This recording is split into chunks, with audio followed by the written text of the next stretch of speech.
अज्ञान को ज्ञान कहाँ से होगा? ज्ञान को ही सही ज्ञान होता है। और ज्ञान भय जिम संशय जाहि, यदि सही ज्ञान हो जाए तो संशय निवृत्त हो जाते हैं। आत्म तत्व का ठीक बोध हो जाए। ये जरूरी नहीं है कि हम बहुत दिनों से सुन रहे हैं इसलिए हम वेदांती हो गए, हम ब्रह्म ज्ञानी हो गए, या हम बहुत दिनों से सुना रहे हैं इसलिए हम ज्ञानी हो गए। ऐसा भी नहीं। क्या उपनिषदों में लिखा है, नायमात्मा प्रवचनेन लभ्या, नायमात्मा प्रवचनेन लभ्या। लच्छेदार भाषण दे रहे हैं, प्रवचन दे रहे हैं, लाखों लोग एकत्र होकर सुन रहे हैं, तालियां बजा रहे हैं, और वक्ता महोदय बड़े खुश होकर के वर्णन करते हैं। ऐसा लगता है जैसे ये ब्रह्म ज्ञान को हाथ में लिए बैठे हैं।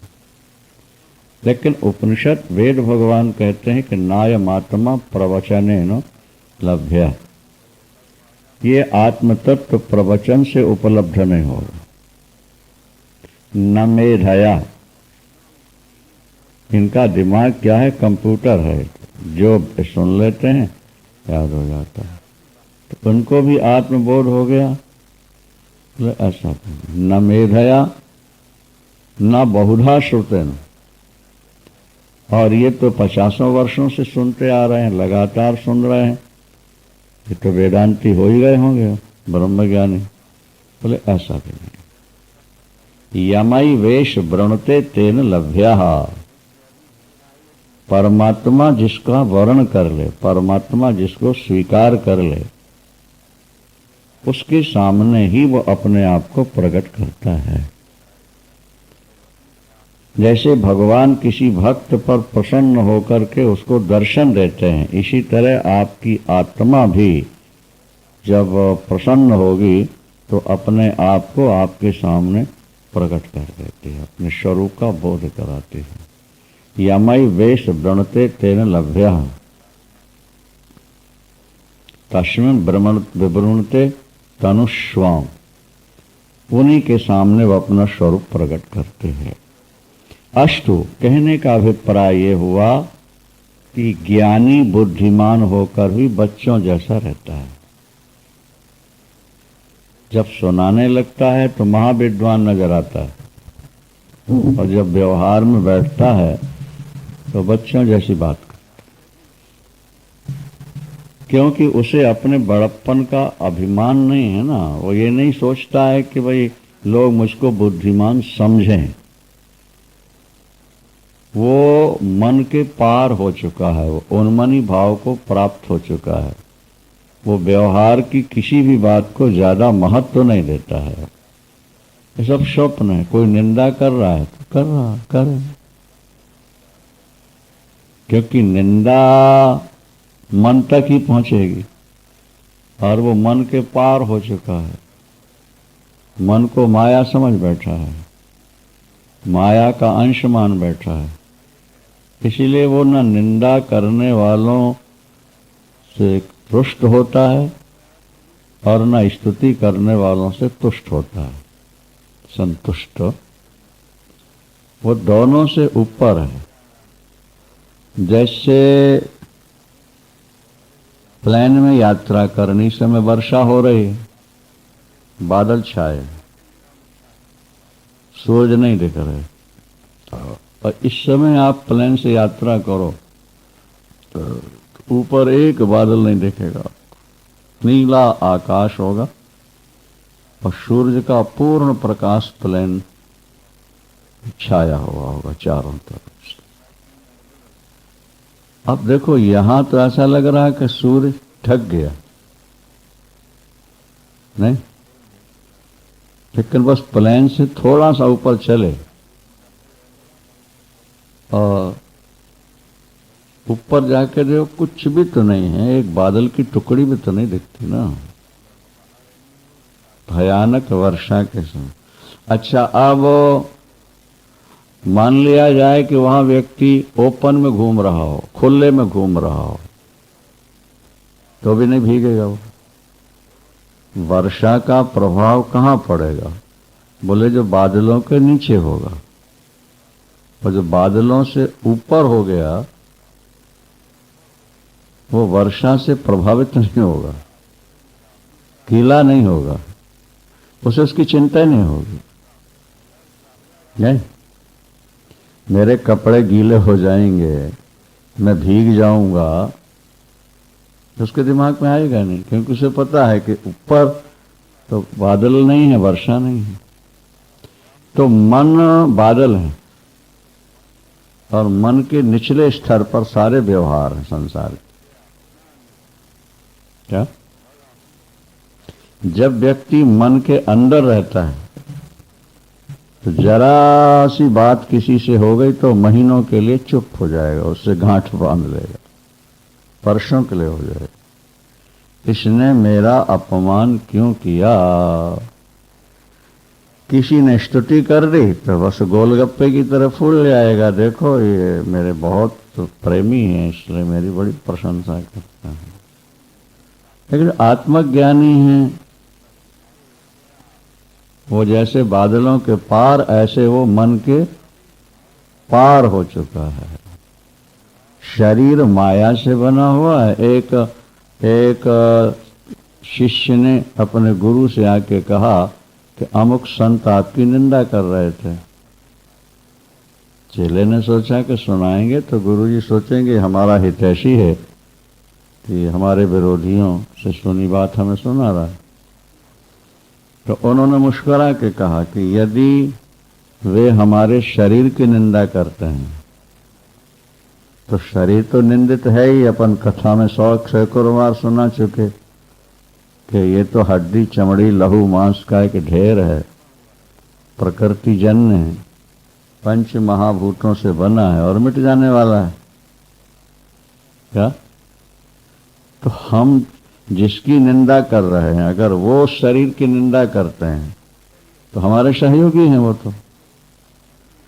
और अगर वो आत्मा की निंदा करते हैं तो आत्मा तक शब्द की पहुंच नहीं, और हमारी और उनकी आत्मा एक ही है। यदि आत्मा की निंदा कर रहे हैं तो वो अपनी कर रहे हैं। एक तो आत्मा तक शब्द की पहुंच नहीं, मन समेत जहि जान न वाणी, और यदि कर भी रहे हैं तो हमारी उनकी आत्मा एक है, वो हमारे माध्यम से अपनी निंदा कर रहे हैं, उसमें अपने को दुखी होने की क्या बात है। चेला बेचारा नीचे सिर करके रह गया। उसने सोचा था कि गुरुजी उद्वेलित होंगे, क्रोधित होंगे और ये भी कुछ ना कुछ कहेंगे उसके बारे में। तो महापुरुषों की यही विशेषता है कि वो सदा अपने स्वरूप में ही रहा करते हैं। अच्छा, वे सदा अपने, और वो स्वरूप प्रकृति से ऊपर है, वहां प्रकृति का प्रभाव पड़ता ही नहीं किसी तरह से। आत्मा निर्विकार तत्व है, वो किसी भी प्रकार के विकार का विषय बनता ही नहीं। इसलिए वहां के लिए किसी शब्द का प्रयोग नहीं किया जा सकता। वो चिंतित होकर भी निश्चिंत हैं, इंद्रियवान होकर भी इंद्रिय रहित हैं, वे बुद्धिमान होकर भी बुद्धि रहित हैं, और वो अहंकार करते हुए भी अहंकार से रहित होते हैं। वे ना सुखी हैं ना दुखी हैं, ना सुखी न चवा दुखी, न विरक्तो न संगमान, न मोक्षर नवामुक्तो, किंचन न च किंचन। क्या? न सुखी न दुखी। ज्ञानी न सुखी है न दुखी है, न विरक्त है न आसक्त है, न मुमुक्षु है न मुक्त है। क्या?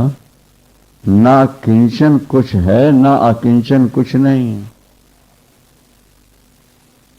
ये भी उलझी हुई पहेली है। ज्ञानी सुखी नहीं, आत्म सुख से तो वो सुखी रहता है, और सांसारिक पदार्थ मिल जाए तो फिर वो उससे ज्यादा खुश नहीं होता। वो अपने को धन्य धन्य नहीं मानता कि मैं इतना सुखी हो गया, मुझे ये वैभव मिल गया, ये पद मिल गया, ये पदार्थ मिल गए। संसार के किसी भी सुख को पाकर वो अपने आप को सुखी अनुभव नहीं करता, क्योंकि वह समत्व बुद्धि वाला है नहीं। इसीलिए वो सदा एक रस रहता है, वो सदा एक रस रहता है। और नचवा दुखी,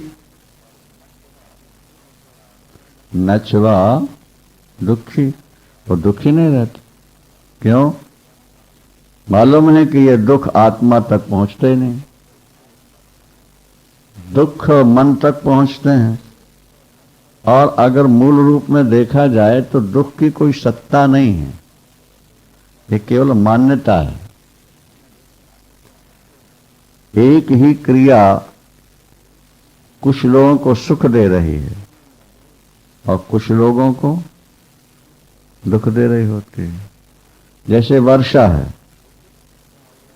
किसान को सुख दे रही है, लेकिन जिनकी ईंटें या भट्ठे या घड़े बन रहे हैं उनको दुख दे रही है। प्रकाश सभी नेत्र वालों को सुख दे रहा है, लेकिन उल्लू चमगादड़ को दुख दे रहा है। तो जो उसको दुख हो रहा है वो अपने स्वार्थ के कारण हो रहा है। प्रकृति किसी को दुख देना नहीं चाहती, ईश्वर की क्रियाओं से किसी को दुख नहीं होना चाहिए, लेकिन फिर भी व्यक्ति दुखी या सुखी होता रहता है। वो अपनी मान्यताओं के विपरीत जब कोई कार्य देखता है, अपनी इच्छा के विपरीत जब कोई कार्य देखता है तो उसमें दुखी हो जाता है। नहीं समझ में आ रहा है कि नहीं? और जो अनुकूल और प्रतिकूल दोनों से ऊपर उठा है, ना वो दुखी है ना वो सुखी है। उदाहरण से ले लो, एक लड़की की किसी लड़के से सगाई की बात चली, लड़की सुंदर ही थी, घर अच्छा था, लड़के को सुनते ही खुशी हुई, लेकिन वो किसी कारण से नहीं हो पाई। उस लड़की की शादी दूसरे के साथ हो रही है। तो पहले वाले लड़के को ये देखकर खुशी हो रही है, हाँ दुख हो रहा है। जिसके साथ शादी हो रही है वो सुखी हो रहा है। और एक तीसरा लड़का है जिसका उससे कुछ लेना ही देना नहीं है, ना उसको सुख हो रहा है न दुख हो रहा है। तो दुख और सुख जो है वो हमारा मन ही रचता रहता है। अभिप्राय कहने का ये, दुनिया में जितना सुख या दुख है वो अपने मन की मान्यता है, क्योंकि परमात्मा जब आनंद स्वरूप है तो परमात्मा से उत्पन्न सृष्टि भी आनंद रूप ही होगी। फिर उसमें दुख कहां से आ गया? तो कहा गया कि सृष्टि में, संसार में दुख नहीं है, दुख हमारे मन में है, सुख हमारे मन में है। हम जिस वस्तु को चाहते हैं न मिले दुख का अनुभव करते हैं, जिसे चाहते हैं मिल जाए तो सुख का अनुभव करते हैं। तीसरा व्यक्ति न्यूट्रल गियर में अपने आप को रखता है, वो किसी भी क्रिया से ना दुखी होता है ना सुखी होता है। नहीं भाई, जैसे वर्षा हो रही है तो किसान सुखी, ठीक है, और जिनके घड़े भीग रहे हैं या बेचारों को जिनको आज काम पर जाने को नहीं मिला वर्षा के कारण, काम बंद हो गया, दुखी हो रहे हैं। और एक महात्मा जिसको 2 रोटी चाहिए वो खा चुका है, ना उसको दुख है ना उसको सुख है। तो सृष्टि में ज्यादातर दुख और सुख अपनी मान्यता पर आधारित है। क्या समझे? एक व्यक्ति के मन में वैराग्य हुआ, वो पत्नी को छोड़कर हरिद्वार जा रहा है, खुश है वो, परिवार को छोड़कर खुश। वैराग्यवान को घर छोड़कर खुशी होगी, लेकिन रागी की पत्नी छूटती है या पुत्र का वियोग होता है तो वो रोता है। तो किसी के संयोग से सुख होना या किसी के वियोग से दुख होना, इसमें मूल आधार हमारा मन है। मन अगर किसी वस्तु को चाहता है और वो नहीं मिलती तो वो दुख का अनुभव करता है, और अभिलषित वस्तु मिल जाती है तो सुख का अनुभव करता है। लेकिन एक ऐसा महापुरुष है जो आत्मानंद में मस्त रहता है। आत्मानंद में पहले आप सुन चुके हैं कि आत्मा आनंद स्वरूप है, परमात्मा आनंद स्वरूप है। दुख केवल प्रकृति में जुड़ा हुआ है। अब प्रकृति में इसलिए जुड़ा है कि प्रकृति के साथ हमारी आवश्यकताएं जुड़ी हुई हैं। क्या हम प्रकृति से कुछ सुख लेना चाहते हैं, और जब हम प्रकृति से सुख लेना चाहते हैं तो बदले में हमको दुख मिलने लगता है। जो हम चाहते हैं वो न मिले, बस दुख शुरू हो जाता है। माने हम हर तरह से सुखी हैं, लेकिन फिर भी हम दुखी हैं। कोठी है, कार है, मकान है, दुकान है, ऑफिस हैं, बेटे हैं, पोते हैं, पत्नी है, पति है, खाने पीने की कोई चिंता नहीं है, खर्च से ज़्यादा आमदनी हो रही है, बैंक बैलेंस भी अच्छा है नहीं, और इसके बाद भी हम तनाव में हैं, हम टेंशन में हैं, हमारे दिल की धड़कन बढ़ी हुई है, हम बेचैन हो रहे हैं, हमारा मन उठा हुआ है। तो ये किस लिए हुआ है ऐसा? जब तुम्हारी आवश्यकताओं की हर वस्तुएं तुम्हें उपलब्ध हैं तो फिर तुम्हारे दिमाग में ऐसा क्यों है? इसलिए कि तुम अनधिकार चेष्टा कहीं कर रहे हो। जो वस्तु तुम्हारे प्रारब्ध में नहीं लिखी उसे तुम पाना चाहते हो। जिस समय जो वस्तु आपके प्रारब्ध में नहीं है, चाहने पर भी नहीं मिलेगी, और जब प्रारब्ध में लिखी होगी न चाहने पर भी प्राप्त हो जाएगी। तो महापुरुषों का फार्मूला यही है कि वो अपने जीवन को प्रारब्ध पर छोड़ देते हैं। क्या? प्रारब्ध पर छोड़ते हैं। अब प्रारब्धवशात जो मिल रहा है वो उसमें संतुष्ट रहते हैं। अगर दुख भी आया है तो ऐसा मान लेते हैं कि हमारे भाग्य में लिखा है और इसको भोगना ही है, और जब भोगना ही है तो हाय तौबा क्यों करें? भाई, हमने गांव देहातों में देखा कि जब सूर्यास्त होता है ना तो छोटे बच्चे रोना शुरू करते हैं, गोद के बच्चे ज्यादातर।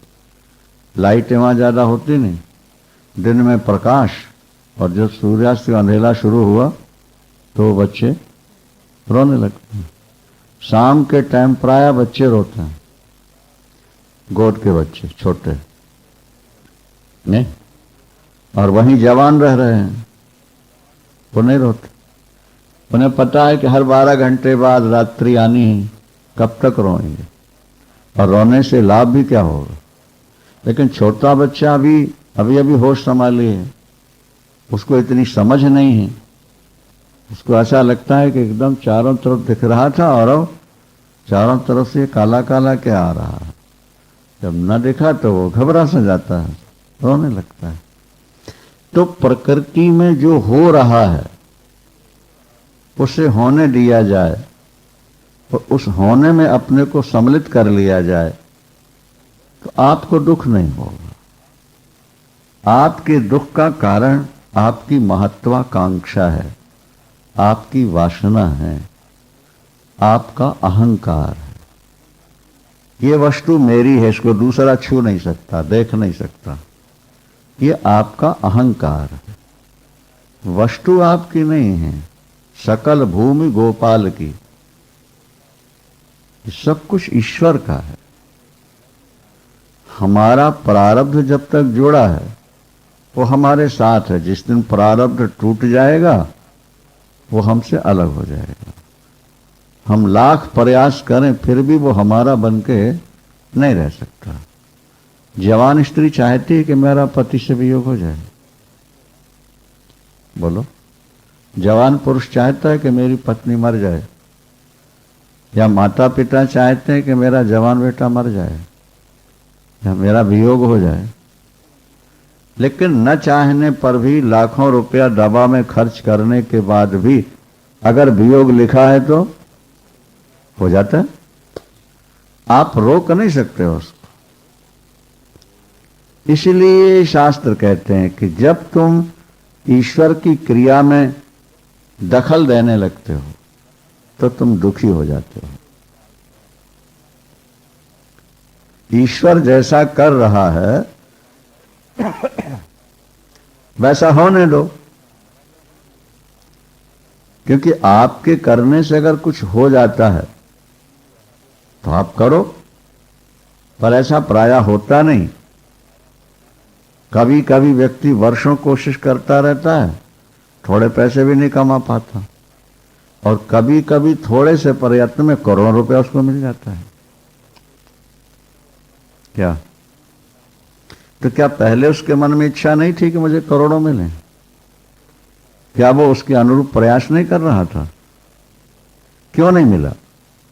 और जब मिलना था तो अनायास बिल्ली के बाग से छींका टूट जाता है।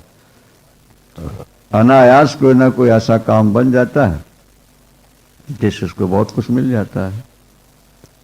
वृंदावन न सुखी न छिबा दुखी, न विरक्तो न संगवान।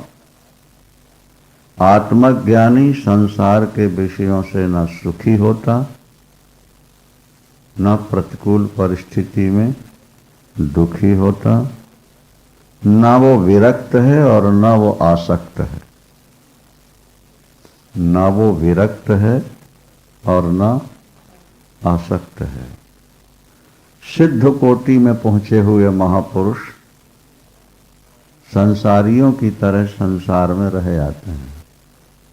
वे ऊपर से आसक्त नजर आते हुए भी अंदर से विरक्त जैसे ही रहा करते हैं। क्या वो परमात्मा से जुड़े रहने के कारण ना तो वो विरक्तों जैसे ही दिखते हैं और ना गृहस्थों जैसे ही दिखते हैं।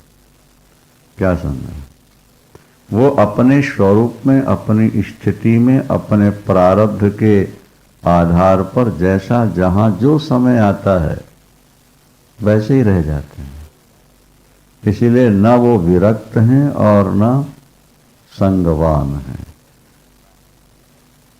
उनकी ऐसी एक दृष्टि बन जाती है कि परमात्मा को छोड़कर दूसरा कोई तत्व है ही नहीं। इसे थोड़ा समझ लो।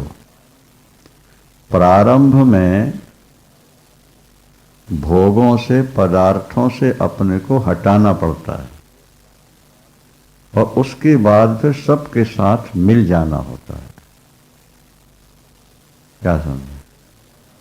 पहले इसलिए हटाना होता है कि आज तक तुम्हें ये निश्चय है कि संसार के भोग ही हमको सुखी बना सकते हैं, जबकि तुम्हारी आत्मा स्वयं आनंद रूप है। तो प्रारंभ में कहा गया कि तुम संसार से हटो, भोग छोड़ो, परिवार छोड़ो, गंदा मंदा खाना छोड़ो, नहीं, कपड़े छोड़ो, लंगोटी छोड़ो, भिन्न भिन्न संप्रदायों में। और जब ऐसा करते करते वो खाली अकेला रहा और आनंद का बोध हो गया, स्वरूप का बोध हो गया, फिर उसको दूसरी दृष्टि मिल जाएगी। क्या? कि जो कुछ है वो सब का सब ब्रह्म है,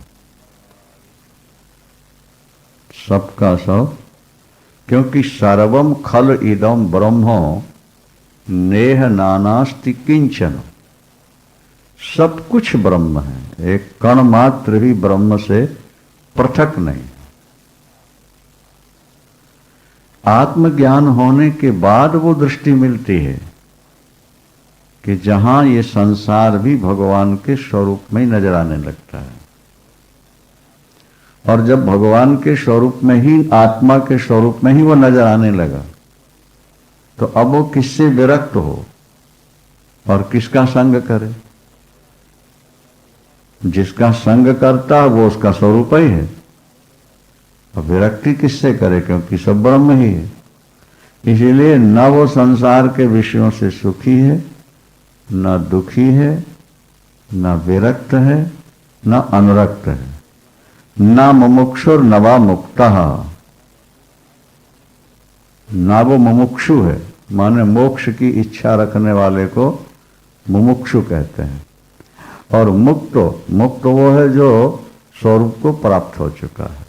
तो बोले जो ज्ञानी होते हैं ना वो मुमुक्षु हैं और ना वो मुक्त हैं, क्योंकि उनकी दृष्टि में कोई बंधन है ही नहीं। तो अब वो मुक्तता का अनुभव कैसे करें? वो तो सदा मुक्त ही मुक्त थे। किंचन न अकिंचनो, वे अकिंचन भी हैं और किंचन न, कुछ है ऐसा भी नहीं है और कुछ नहीं है ऐसा भी नहीं है। व्यवहारिक दृष्टि से उनके पास कुछ नहीं है, लेकिन तात्विक दृष्टि से वो करोड़ों ब्रह्मांड के मालिक भी हैं। वो सब कुछ भी है और कुछ भी नहीं है। विक्षेपेपि न विक्षिप्ता समाधौ न समाधिवान, जाड्येपि न जड़ो धन्य, पांडित्येपि न पंडितः। धन्य पुरुष जो होता है, ज्ञानी पुरुष जो होता है, वो विक्षेप में भी विक्षिप्त नहीं होता और समाधि में भी समाधि वाला नहीं होता, जड़ता में भी जड़ नहीं है और पांडित्य में भी पंडित नहीं है। ये ऊंची से ऊंची स्थिति है। ये 18वां प्रकरण जो है, इसका नाम है शांति शतक। जैसे नीति शतक, श्रृंगार शतक, वैराग्य शतक। वैराग्य के 100 श्लोक बनाए तो वो वैराग्य शतक कहलाए। श्रृंगार के 100 श्लोक बनाए तो श्रृंगार शतक। नीति के 100 श्लोक बना दिए तो इसका नाम है शांति शतक। संसार शांति चाहता है। आज संसार की सबसे जो ज्वलंत मांग है वो है शांति। अब तुम्हें शांति कैसे मिले, ये 18वां अध्याय, 18वां प्रकरण अष्टावक्र का उसी का संकेत देता है। विक्षेपी न विक्षिप्तः। क्या? विक्षेप आने पर भी विक्षिप्त न होना, विक्षेप प्राप्त होने पर भी विक्षिप्त न हो। एक महात्मा जो पहले व्यापारी था, दुनिया को लूट के उसने खाया, धोखा दिया, छल कपट किया, किसी कारणवश उसकी संपत्ति नष्ट हो गई। पूर्व पुण्य था, कोई संत का संग मिला कि उसको संसार से बैराग हो गया। अब वो बैरागी बनकर जब निकला तो जो उससे पहले से जानते थे उन्होंने कहा ये ठग है, ये चोर है, ये दुष्ट है। क्या? ये पहले व्यापारी बन के हमको ठगता रहा और अब बाबा बन के हमको ठगे। तो कोई उसका कंठा छीन लेते हैं, गुदड़ी छीन लेते हैं, कोई उसका कमंडल लेके भागते हैं, कोई कमंडल ला के दिखाता है, जब हाथ बढ़ाए तो फिर पीछे हटा लेते हैं, कोई अपान वायु उसके ऊपर छोड़ देते हैं, कोई ढोली उठा के उसके सिर पर छोड़ देते हैं, तो कोई मल आदि भी उठा करके उसके ऊपर फेंक देते हैं। क्या? अनेक प्रकार के विक्षेपों के बाद भी उसका मन विक्षिप्त नहीं होता। वो ये सोचता है कि नायम जनों में सुख दुख हेतु, ये सुख और दुख के हेतु नहीं है। न देवता, न आत्मा, न गृह, न कर्म, न काल, मन परम कारण मामनंती। इस दुख में केवल मन ही कारण है। भाई जैसे आपका पोता है और आपकी गोद में बैठा है और गंदगी कर देता है, या उल्टी हो जाती है, या दस्त हो जाते हैं, तो आप हाय तौबा करते हैं क्या? हाँ, क्यों नहीं करते? मेरा है। और वही स्थिति किसी दूसरे के साथ ऐसा हो जाता है, एकदम बिगड़ जाते हैं। तो यहां द्वैत हो गया ना, मेरा और पराया। तो जहां मेरा और तेरा है, अपना और पराया है, वहीं दुख और सुख की सृष्टि हो जाती है। और जहां एक ही है। अच्छा, दूसरी बात यह है कि जहां शरीर को हम अपना मानते हैं, वहां शरीर के साथ जरा भी कुछ हो तो एकदम दुख होता है। और जहां शरीर को अपना माना ही नहीं गया, जिन लोगों ने शरीर को अपना मानना छोड़ दिया, अपने स्वरूप में पहुंच गए, अब उनके शरीर के साथ कुछ भी होता रहे, कोई फर्क नहीं पड़ता, कोई फर्क नहीं पड़ता। एक महात्मा थे जिनको लोग पागल पागल समझते थे। ऐसे ही जैसे अभी बताया हमने कि कोई उनके ऊपर धूल फेंक दे तो मुस्कुराते रहते थे, पानी गिलास उनके ऊपर छोड़ दिया तो मुस्कुराते रहते थे। और जब वो किसी बात का उत्तर न दें, मुस्कुराते रहें, लोग सोचते थे पागल है।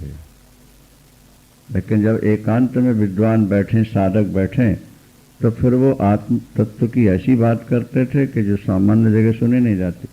और तब पता लगता था कि अरे इन्होंने तो शरीर को आत्मा मानना छोड़ दिया, शरीर से अपने को सर्वथा अलग कर लिया।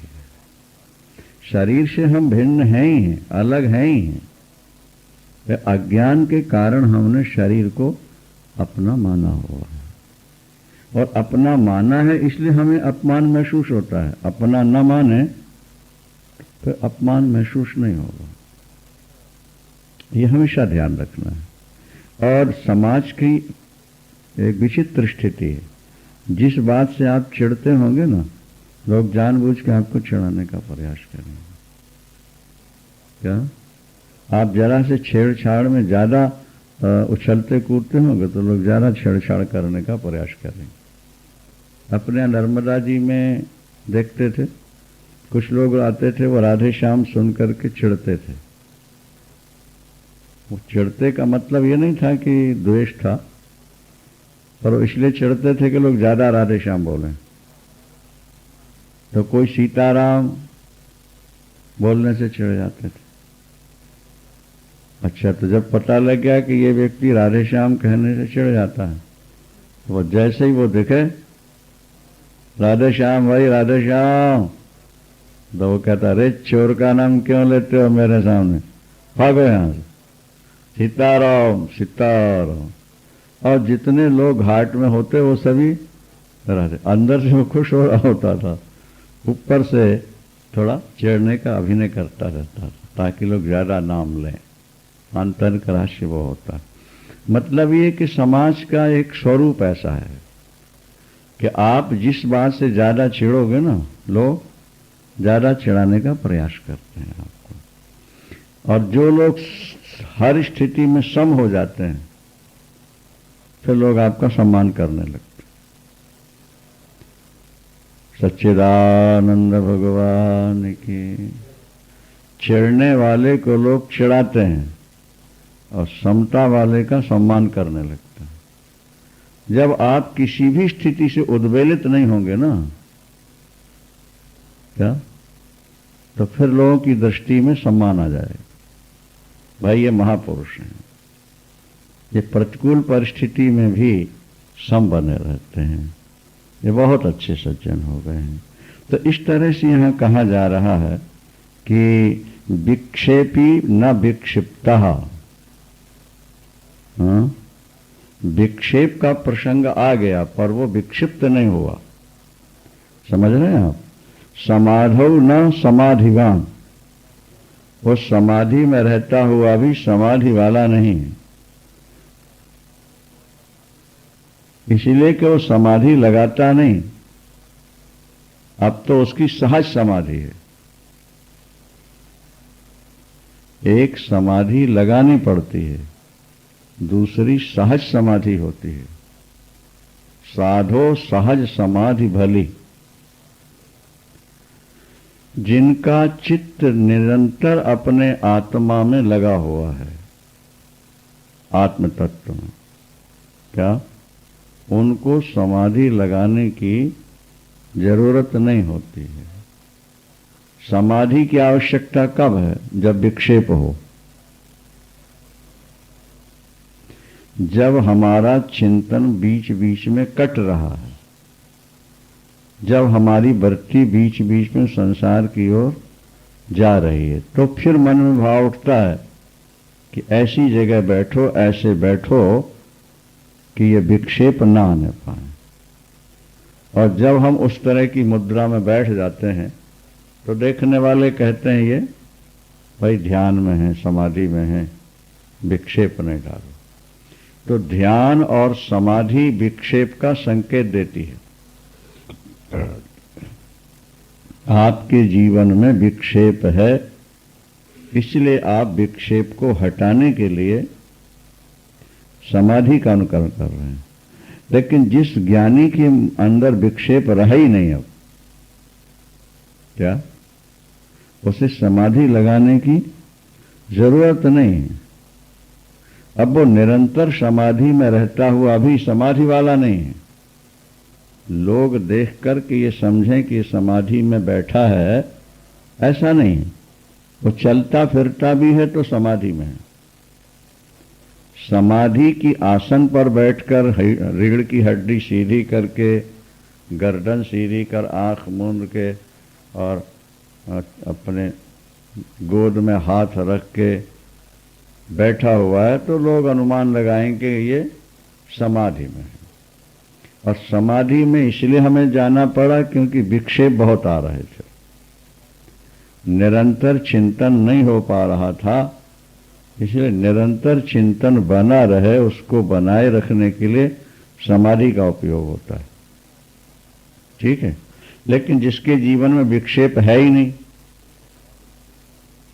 उसकी सदा समाधि है, इसीलिए वो समाधि वाला हो दिखता हुआ भी समाधि में नहीं है, और समाधि में न दिखता हुआ भी समाधि में ही निवास करता है। और जाड्येपि न जड़ो धन्य, जो धन्य है, आत्मज्ञानी है, वे ऊपर से मूर्ख जैसे दिखते हुए भी वास्तव में वो मूर्ख नहीं है। एक व्यक्ति बहुत कम बोलता है या बिल्कुल नहीं बोलता, क्या तो लोग सोचते हैं कि ये मूर्ख है। एक व्यक्ति से कहा गया कि कुछ सुनाओ, वो नहीं सुनाता, तो सामान्य रूप से लोग अनुमान लगा लेते हैं कि ये मूर्ख है, नहीं बोल सकता। नहीं, पर वास्तव में उसे ज्ञान बहुत है, पर वो सोचता है क्या बोलना है। आत्म तत्व से भिन्न तो कुछ है ही नहीं। जो वाणी का विषय नहीं है उसको वाणी में लाया कैसे जा सकता है, इसलिए वो मौन हो जाता है। मौन हो जाना भी अंतर्मुखता का एक संकेत होता है। अन्यथा व्यक्ति न तो नेत्र बंद करके रह सकता, न कान बंद करके रह सकता, न आंख बंद करके रह सकता। नेत्रों का भोजन है रूप। आप नेत्रों को रूप से हटा के पट्टी बांध लो, एक दिन बांध के देखो कैसी घबराहट आपके अंदर होती। 2, 4, 6 घंटे भी बांध के देखो, घबराहट हो, क्योंकि नेत्र चाहते हैं भोजन, और तुमने, और नेत्र का भोजन है स्वरूप, और तुमने उनको उससे अलग कर दिया, घबराहट हो गया। कान का भोजन है शब्द, अब तेल डाल दिया, कुछ सुनाई नहीं पड़ रहा, घबराहट हो गया। मुख का भोजन है शब्द, बोलना नहीं। एक महात्मा बोले कि मैंने देखा देखी मौन साध लिया, अभी एक ही दिन का साधा था। बड़े अच्छे महात्मा थे, फक्कर, पर बोले अब कुछ घबराहट सी होती है। और लोगों से मैं कह चुका हूं कि आज मौन रहना है, अब बोलूंगा तो लोग क्या कहेंगे। अब बार बार अंदर से ऐसा है, कुछ बोलना है, कुछ बोलना, बड़ी परेशानी। ये जरा सी सावधानी हटी और किसी को बुला लिया मैंने, और जब बुला लिया तो सोचा चलो बोलते ही रहो, क्या बात है, कहां तक रोकेंगे वाणी। बोले भैया अपने से तो नहीं रहा जाता। तो जिन बातों को हम बहुत सरल समझते हैं वो सरल नहीं है, बहुत कठिन है। अगर नेत्र होते हुए गांधारी ने जीवन भर के लिए पट्टी बांध ली तो ये सामान्य तप नहीं है, और उससे इतनी ऊर्जा पैदा हो गई कि वो दुर्योधन को वज्र बना देती है। उसकी वाणी में भी इतनी ऊर्जा आ गई थी कि वो कृष्ण को श्राप देती है। गांधारी ने भगवान कृष्ण को श्राप दिया है, मालूम नहीं? कृष्ण त्वया में निहिता च पुत्र नश्यंत ते यादव जूथ संघा। कृष्ण तूने हमारे वंश का नाश कराया है, मेरा अभिशाप है तेरे भी वंश का नाश हो जाएगा। और पतिव्रता के श्राप को भगवान कृष्ण भी अन्यथा नहीं कर पाए। तो जब हम नेत्रों को रोक लेते हैं ना किसी के सौंदर्य से, तो इसमें ऊर्जा संचित होने लगती है। जब वाणी से हम मौन हो जाते हैं तो वाणी में ऊर्जा संचित होने लगती है। ऐसा मान लिया जाए उदाहरण के रूप में, जैसे नदी में बांध बांधा गया, तो पीछे से तो जल आ ही रहा है, आगे जाने नहीं दिया जा रहा, तो क्या होगा? संचित हो जाएगा। और जब उसको किसी एक रास्ते से छोड़ा जाएगा तो बिजली पैदा हो जाएगी। यही क्रम है ना। अच्छा, बांध न बांधा जाए और बिजली पैदा करना चाहे, नहीं बांध, तो पीछे से तो ऊर्जा आ ही रही है ईश्वर की ओर से हमारे अंदर, जितनी आ रही है उतना ही हम आगे खर्च करते जा रहे हैं। तो हम खाली के खाली हैं।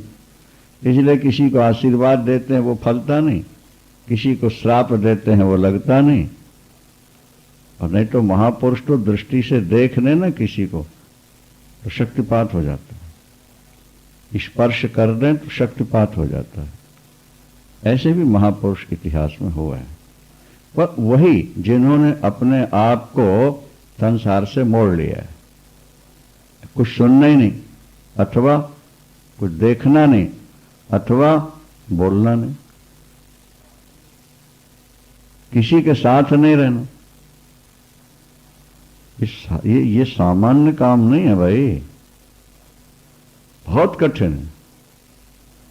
आपको एक दिन अगर इस कोठी में कहा जाए अकेले रह जाओ, नहीं रह सकते। लेकिन ऐसे साधु संत हैं जो हमेशा अकेले रहते हैं। तो न बोलना वाणी होते हुए, और न देखना नेत्र होते हुए, और न सुनना दुनिया की गंदी बातें कान होते हुए, ये सामान्य साधना नहीं है, बहुत है। इससे शक्ति संचित हो जाती है। क्या? तो जो महापुरुष होते हैं वे जड़ नहीं है, पर उनका व्यवहार जड़ों जैसा नजर आने लगता है। पांडित्येपि न पंडितः उनमें पांडित्य है, उनके अंदर शास्त्र सारे भरे पड़े हैं, लेकिन वो उसका दिखावा नहीं करते कि दुनिया मुझको विद्वान पंडित समझे, ये उनकी इच्छा नहीं रहती। जैसे हम रुपया पैसा पाके छुपा लेते हैं, इसी तरह महापुरुष अपने अपने ज्ञान को, अपनी ऊर्जा को छुपा के रखते हैं। वो पांडित्येपि न पांडित्यः, पांडित्येपि न पंडितः, मुक्तो यथा स्थिति स्वस्था, कृत कर्तव्य निर्वृतः, समाः सर्वत्र वै तृष्णान्, न स्मरति अकृतं कृतं। मुक्त पुरुष जो होते हैं वो हर स्थिति में सम रहते हैं, स्वस्थ रहते हैं। वे किए हुए कर्म, वो किए हुए और करने योग्य कर्म में तृप्त रहते हैं, सर्वत्र समान हैं। तृष्णा के अभाव में वो किए कर्म और न किए कर्मों का स्मरण ही नहीं करते हैं। न स्मरति अकृतम कृतम, जो किया और जो नहीं किया वो दोनों का स्मरण नहीं रखते। एक ने कहा हमको आपने उस समय ऐसा वचन दिया था, बोले ज्ञानी के लक्षण नहीं होते, ये अज्ञानी के लक्षण।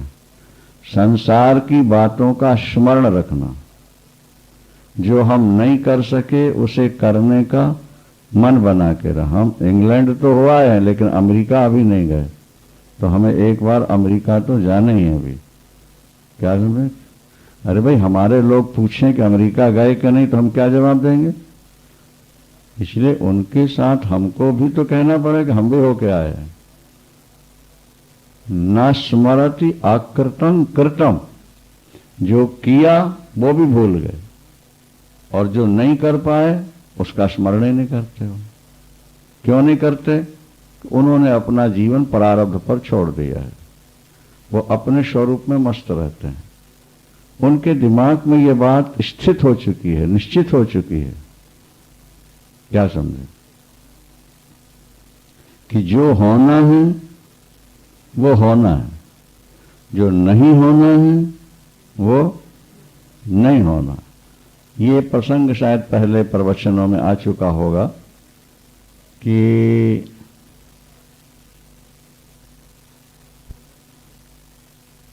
एक व्यक्ति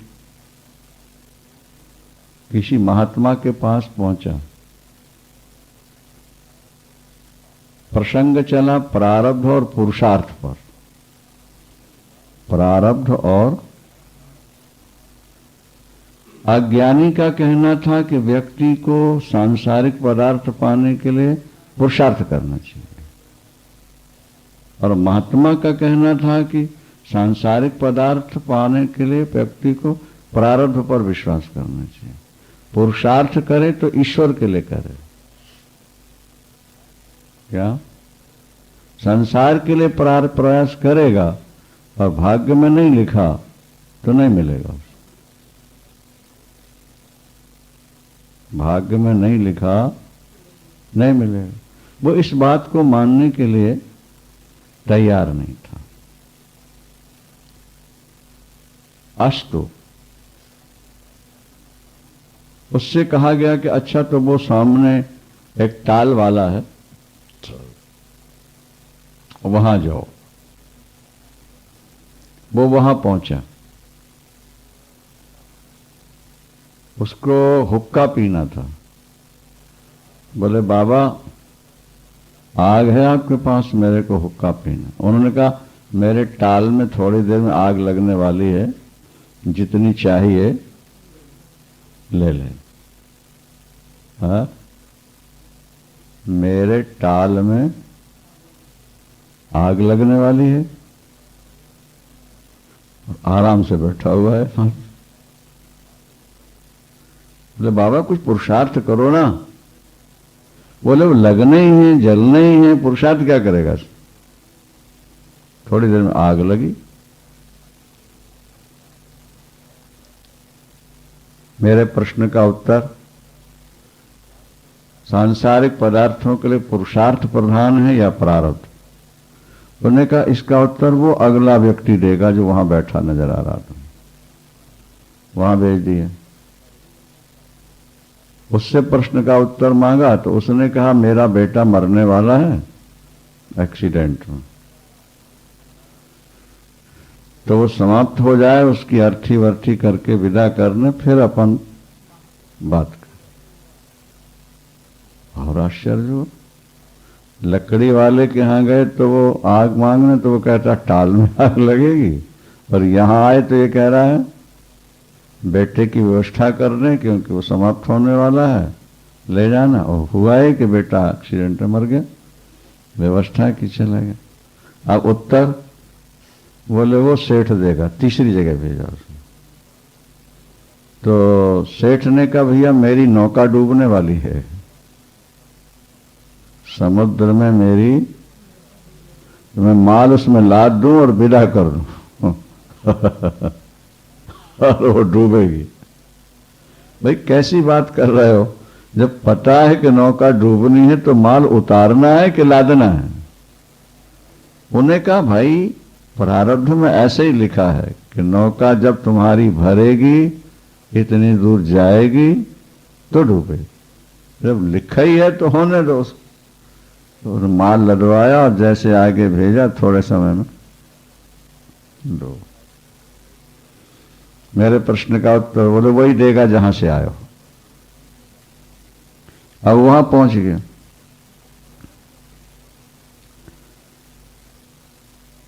उसने कहा देखो बेटे, जो निश्चित होना है वो टलता नहीं। हम अपने संतोष के लिए पुरुषार्थ कर लेते हैं, बिना पुरुषार्थ किए कुछ मिलता नहीं। ये संसारियों के दिमाग में एक बात बैठी हुई है। बाकी जो मिलना है वो थोड़े में मिल जाएगा, और नहीं मिलना है तो बहुत श्रम में भी नहीं मिलेगा।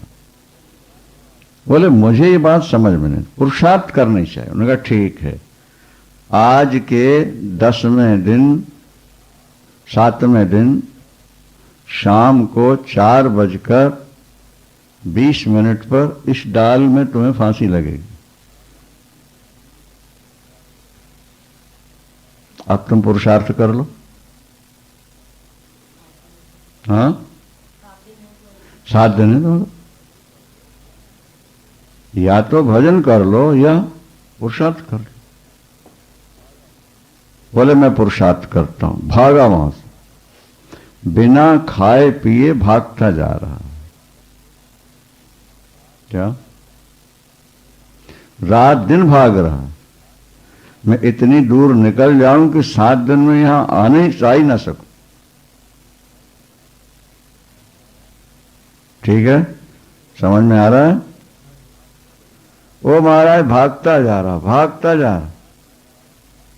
1-2 दिन रात दिन भागने के बाद जंगल में एक रोती हुई लड़की नजर आई।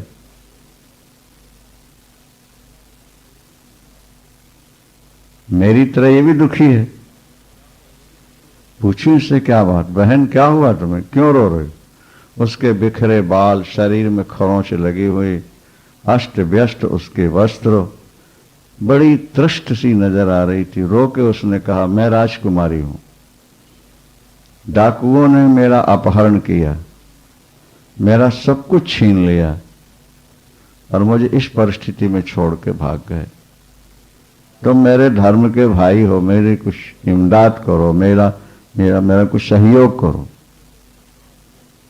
जब दुखी को देख के थोड़ा सहानुभूति पैदा करता ही है। बोलो बहन मैं क्या सहयोग। बोले भूख लगी है मुझे, मैं 3 दिन से भूखी हूं, 4 दिन हो गए, कुछ खाने पीने को ले आओ। तो उसने कहा मेरे पास तो पैसे नहीं हैं, मैं कहां से लाऊं।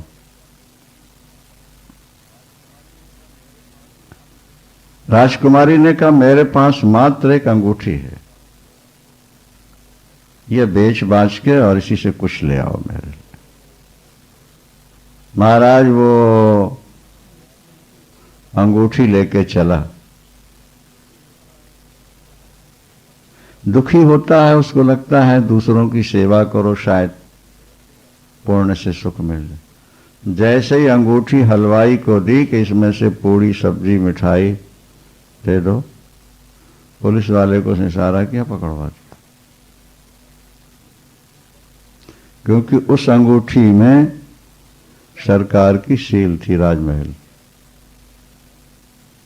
हाँ, पुलिस वाले पकड़ के ले गए महाराज के पास। महाराज ने देखी अंगूठी है, इसको फांसी पर लटका दो। अब वो कुछ कहना चाहता है, वो अपनी विपदा, राजकुमारी की स्थिति, वो सब कहना, वो इतना ही कह पाया कि राजकुमारी अमुक जगह है।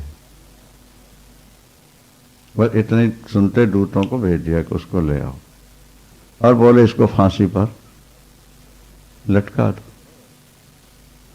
वो कुछ कहे, उसका मुंह बंद कर देते। अब पकड़ के वो सोल्जर चले, और जब 7वें दिन शाम को क्या 4:20 का समय था, 5-7 मिनट पहले वो लोग वहां पहुंच गए और रस्सा लगा है। अब फंदा लगना था तो वो व्यक्ति सामने आ गए। कौन? उसने कहा, कहो भाई, आपने 7 दिन प्रयत्न किया, प्रयास किया, पुरुषार्थ किया, मौत से बच गए। हाँ, यदि मृत्यु सुनते ही आप यहीं बैठ के 7 दिन परीक्षित की तरह ध्यान, पूजन या कथा सुन लेते तो आप परमात्मा को प्राप्त हो जाते। जो समय परमात्मा में लगाना था वो आपने पुरुषार्थ शरीर बचाने के लिए लगाया, और अब ये नहीं बच रहा, फांसी लग रही है, तो जाओ, सीधे नरक जाओ। अभिप्राय कहने का यह है कि महापुरुषों को अपने प्रारब्ध पर ही पूर्ण विश्वास होता है। महापुरुष ये नहीं सोचते मैं वहां जाऊंगा तो रोटी मिलेगी कि नहीं, कपड़ा मिलेंगे कि नहीं, कुटिया मिलेगी कि नहीं, मेरे जीवन का क्या होगा। महापुरुष ऐसा कभी नहीं सोचते। वो शरीर को ज्यादा महत्व देते नहीं। वो कहते हैं शरीर रहे तो अच्छी बात है, और चला जाए तो कोई चिंता वाली बात नहीं, क्योंकि शरीर से वो अपने को अलग कर चुके होते हैं। इसी का नाम हृदय ग्रंथि है, जड़ चेतन की ग्रंथि है। जिनकी गांठ खुल चुकी है उनको शरीर अपनी छाया की तरह न पश्यत्यन्न शरीरवत। अष्टावक्र जी ने इससे पहले यहां तक कह दिया कि जैसे दूसरे का शरीर हमको अपने से भिन्न दिखता है,